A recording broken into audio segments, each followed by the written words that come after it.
Karim Belkacem, né le 15 décembre 1922 à Ouled Qsari, a été Moussa en Kabylie, est mort assassiné le 18 octobre 1970.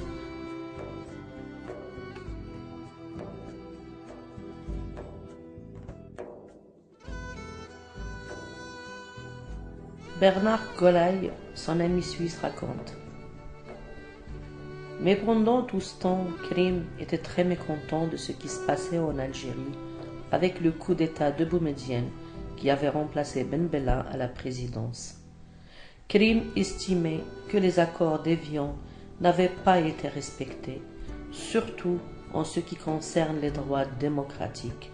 C'est ce qui l'a incité à créer avec ses partisans le mouvement démocratique du renouveau algérien MDRA. Après l'assassinat de Mohamed Khedr, un des chefs historiques de la révolution et détenteur du trésor du FLN, abattu à Madrid en juillet 1967. Dès lors, l'activité politique reprend le dessus, accompagnée de mesures de protection. Lors de ses séjours en Suisse, Karim bénéficiait d'une autorisation de séjour et prenait soin d'aviser la police fédérale de ses arrivées. Le 10 octobre 1970, un samedi matin, nous recevons un coup de téléphone d'une personne inconnue qui demande où il peut atteindre Karim Belkacem.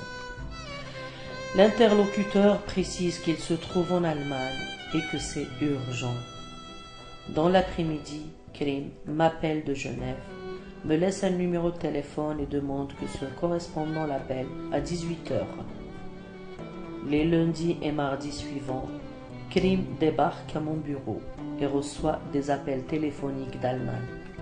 Le mercredi, il revient avec un billet d'avion pour Francfort et me demande de le conduire à Genève. Je le laisse à l'hôtel d'Angleterre où il a déjà séjourné. Comme il n'a pas envie de voyager la nuit, il décide de partir le lendemain. Dernier signe de vie. Le samedi suivant, 17 octobre, Karim nous téléphone. N'étant pas moi-même à la maison, c'est Martine qui répond. Karim dit qu'il va se rendre à Francfort. Je rappellerai demain, si je peux, conclut-il. Cela a été son dernier signe de vie. Le lundi suivant, je reçois un coup de téléphone d'Yves Courrière qui me demande où est Karim.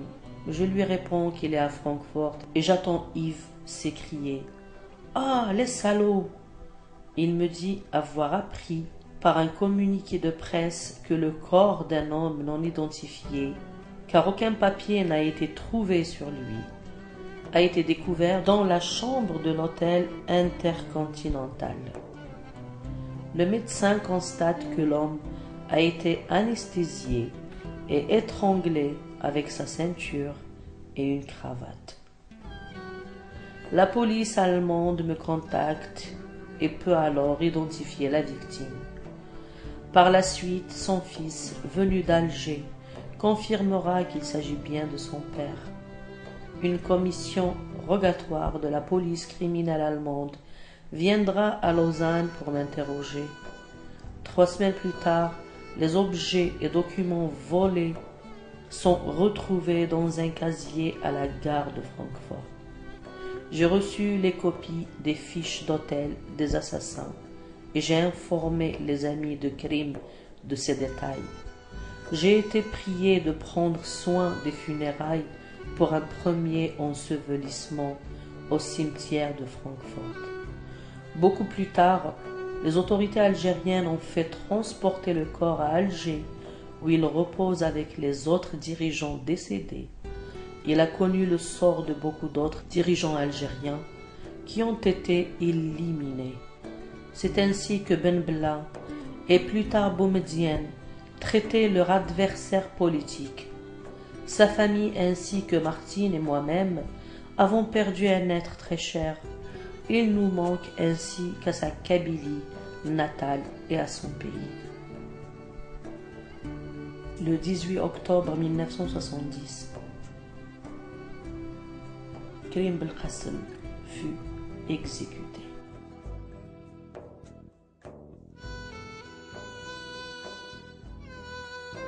Ça s'est passé un 18 octobre 1970, l'assassinat du lion des Djebel, comme l'appelaient les officiers français de l'armée coloniale durant la guerre d'indépendance. Lion des Djebel, renard à Évian, Karim Belkacem trouvé étranglé avec sa cravate dans une chambre d'hôtel à Francfort, en Allemagne, probablement par les services secrets algériens sur les ordres de Boumedienne. Il était l'un des chefs historiques du FLN durant la guerre d'indépendance, membre des 6 qui ont déclenché la révolution du 1er novembre 1954. C'est lui qui signera l'acte d'indépendance de l'Algérie en bas des accords d'Évian. Après octobre 1988 et l'ouverture démocratique qui s'en est suivie, beaucoup de citoyens voulaient savoir qui avait assassiné Abban, Karim, Khedar et les autres. L'ancien patron de la sécurité militaire Qasem Merbah, qui venait de créer un parti politique, le Majd, n'a pu échapper à la question lors d'un meeting à Ghardaïa en janvier 1991. Un étudiant l'accusant d'être le premier responsable de tous les crimes politiques commis en Algérie pendant qu'il dirigeait les services de sécurité, Qasem Merbah, tout en expliquant qu'il existait des services parallèles en dehors de la sécurité militaire, avait promis de divulguer les noms des assassins. Je donnerai les noms des exécuteurs de Karim Belkacem, de Khedar et des autres lors de mon passage à la télévision dans l'émission Face à la presse, avait-il dit. Cette émission en direct, programmée quelques jours plus tard, n'a jamais eu lieu. Elle a immédiatement disparu de la grille de la chaîne de télévision. Et Qasem Merbah ne pourra plus parler. Il a été lui aussi assassiné le 21 août 1993.